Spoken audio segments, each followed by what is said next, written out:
Does the person you are with encourage you to read? You have to ask, what does he bring for me? Roses or books? If someone has a stake in making you better, that person will push you towards books. Books are what we all need.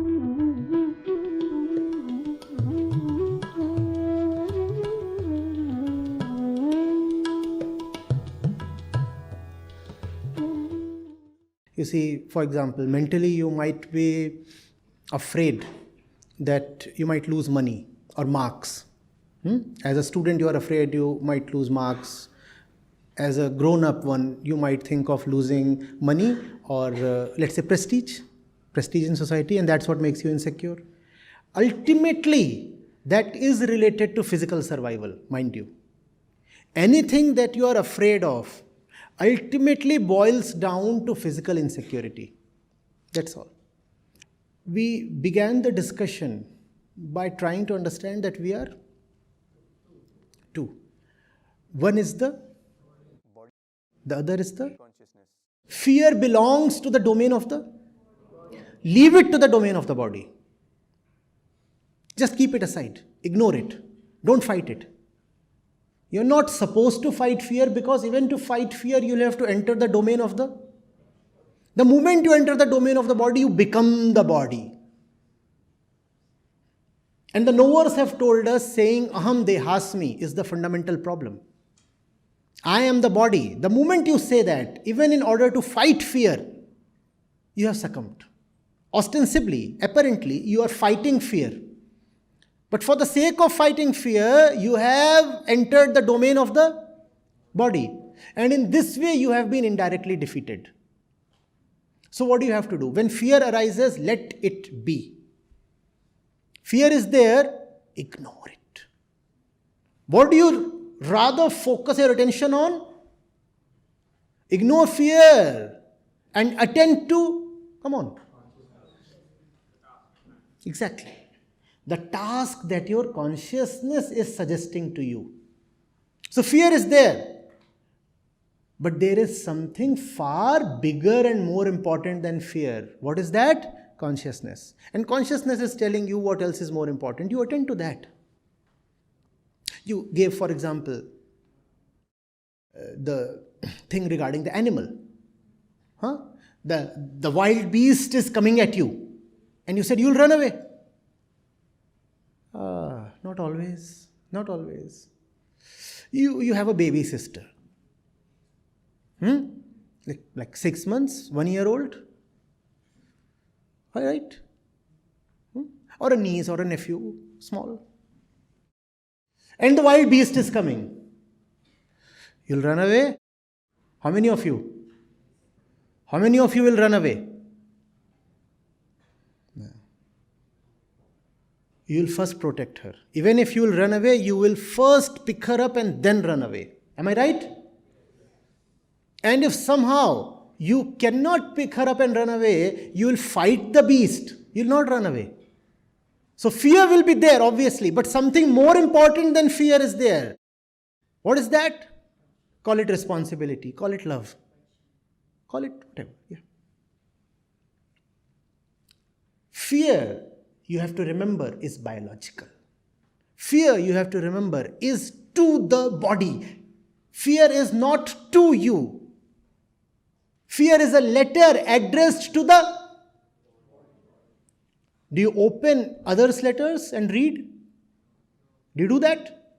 So the letter has been delivered. The letter is coming from Mr. Fear. And it is addressed to the body. So what do you do with the letter? You keep it aside. Let the body read it. I won't read it. It's not mine. Let fear be there. You do what you must. Let jealousy be there. You do what you must. Let fatigue and tiredness be there. You do what you must. Let hunger be there. You do what you must.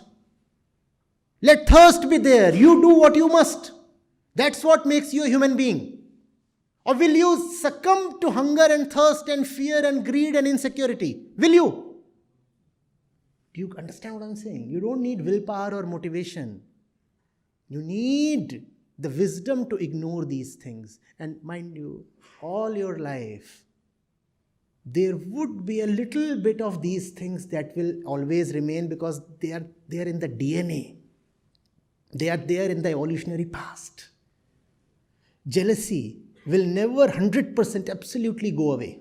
Some jealousy will remain. What do you do with it? What do you do with it? Ignore and do the right thing.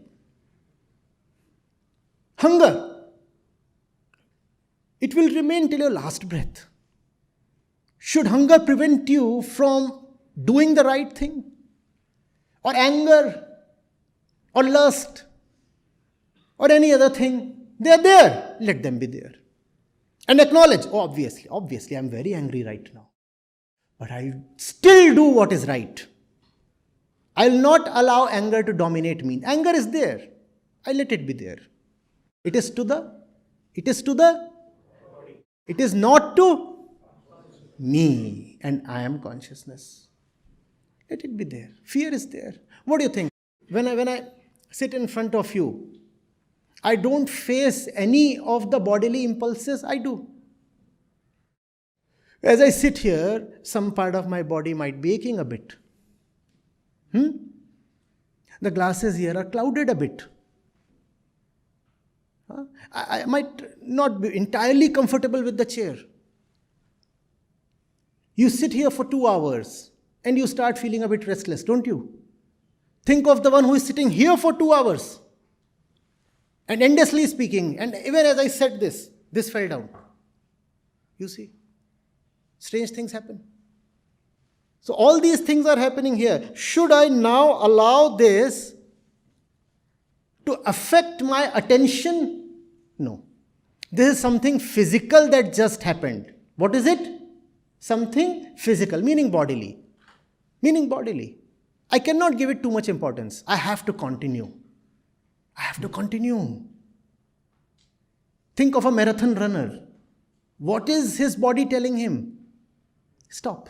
Please stop. I'm tired. Think of a Grand Slam player. 5th set, 5th hour. And the player is Roger Federer. 38, 40, 41 years of age. What is the body saying? Every single joint is complaining and praying, please stop. What is he saying? One more Grand Slam. Who is saying one more Grand Slam? Consciousness must rule. The body must listen to the consciousness. The body is there to obey the commands of consciousness. Are you getting it? Yes, thank you. Who's getting it? Consciousness. Good.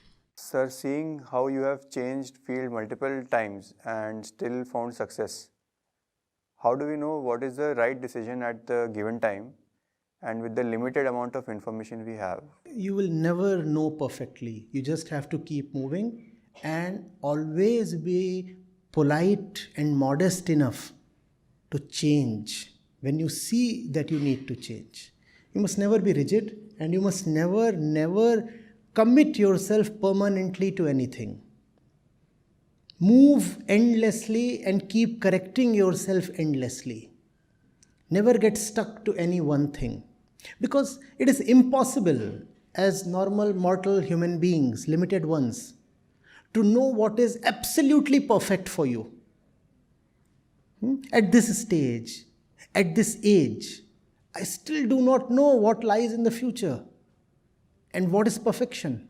But what I know is that I will be honest enough to duly change when I realize that something better, something more important, something more deserving is there to be surrendered, to be worshipped. I'll rather go to that. That's what life is for. Continuously change, continuously develop, continuously learn and be better. Learning is the purpose of life. And that learning in the ultimate sense is called liberation.